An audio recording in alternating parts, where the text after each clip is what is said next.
Hello everyone, welcome back to my YouTube channel. Yes, this is a sponsored video. AZDOME had this M17 series car dashcam sent to me earlier for an unbiased review.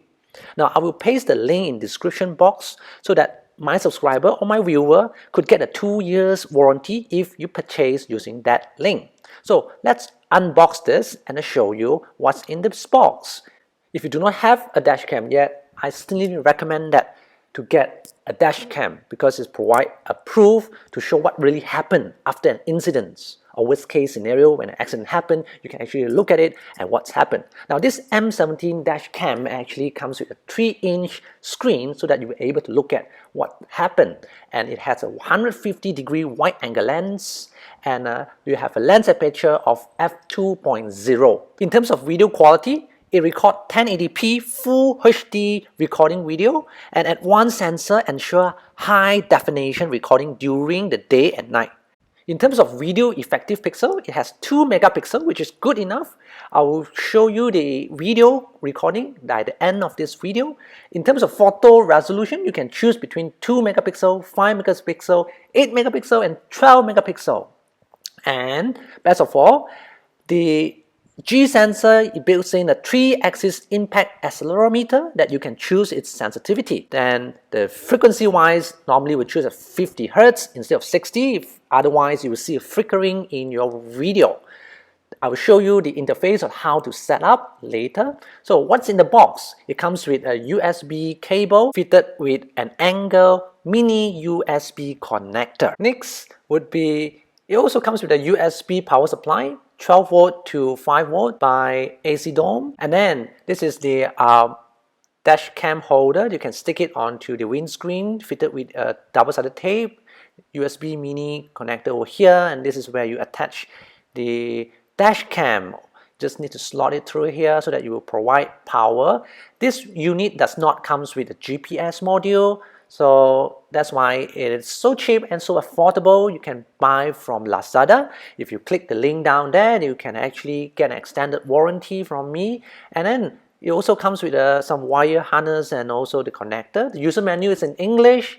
This TF card was sent to me because of the review. If you want to buy online, you need to choose which capacity of SD card you want to buy from. The user manual is in English. Spend some time, go through what are the do and don'ts so that you know how to use it. I will show you how to use this static film to install your dashcam all by yourself, a clean look. Let's get started. First, remove the cover for this static film and then use a cloth to push all the bubble away. And then this is the holder for your dash cam, and you're going to stick it underneath your dash cam. Hold it there for 10 seconds. Use the plastic plier to remove your air peeler. Make sure there's no airbag there. If there's an airbag, you'll find someone else to help you to install it. Then remove the air peeler cover, followed by the rubber door seal so that you can hide your wire underneath the door seal. You get a clean look without using the plastic clip given in the box. So you're going to cover the air peeler, then followed by you're going to tuck this wire underneath the glove box and the center console. Just use the blue color plastic plier given in the box to push all of this wire underneath it so that you get a clean look. Next, I'm going to power up this dash cam for the first time, and then I'm going to activate the ADS from the user interface. While you are driving, you can make sure the yellow box is within your lane. Once your camera is fully calibrated, you'll see 2 blue lines. Alright, now I'm going to show you a few footages where I'm driving my vehicle in a tunnel where you get moderate lighting. Now you see that the video quality is not good, not because the dashcam is not good. This is simply because I've forgotten to remove the protective sheet. Once I've removed the protective sheet, you see there's a difference in terms of video quality. Now in a few seconds later, you will see I will peel it open and let's see what happened. 1, 2, and 3. Yes! Clear video, crisp clear video quality. It's recorded by this M17 dash cam. Now, you are paying less than 200 ringgit. You are getting this kind of video quality. I think it's job well done. Now next, I'm going to show you what happened when this car is driving in a broad daylight, sunny sky after the tunnel video movement. Now this is in broad daylight You can see the video quality is really good. Occasionally you will see reflection where I recorded the reflection of from my dashboard, right? So it would be nice if they have an ND filter so that you actually help filter off the reflection. Now, I'm not going to complain about the video quality. It's really good this time, and this is an entry-level dash cam, and you're getting this kind of quality, fine HD quality. I would say this is considered money well spent, and this manufacturer is considered quite generous in getting us the good quality sensor. What do you think? Let me know in the comment section down there about the video quality.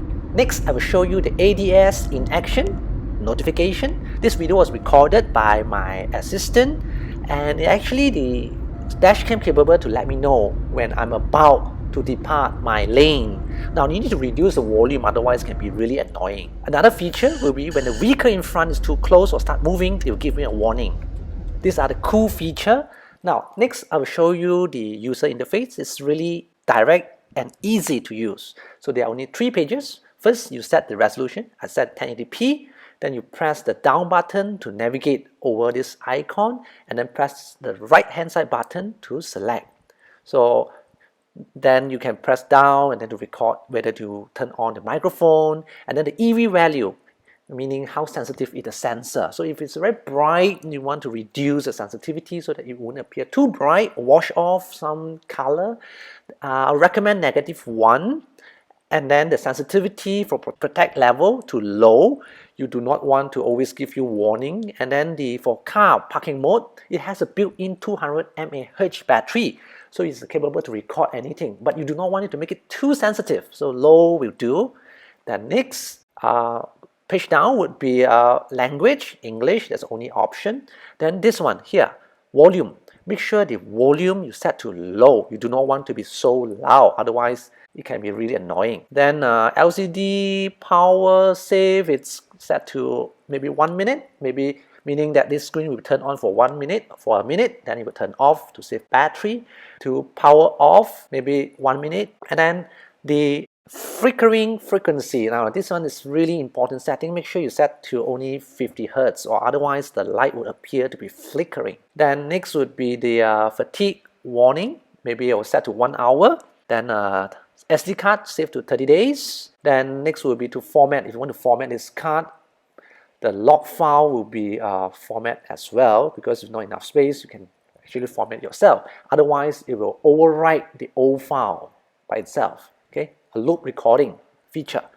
Then you may check the firmware version so that you can go to the website and download a new update, maybe 3 months or 6 months after you purchase this dash cam. Now, if this is first time watching a video, kindly subscribe to my channel and press the bell button so that you get notified of my new video, uploaded video, and appreciate a thumbs up. Until then, see you in my next video. Bye bye.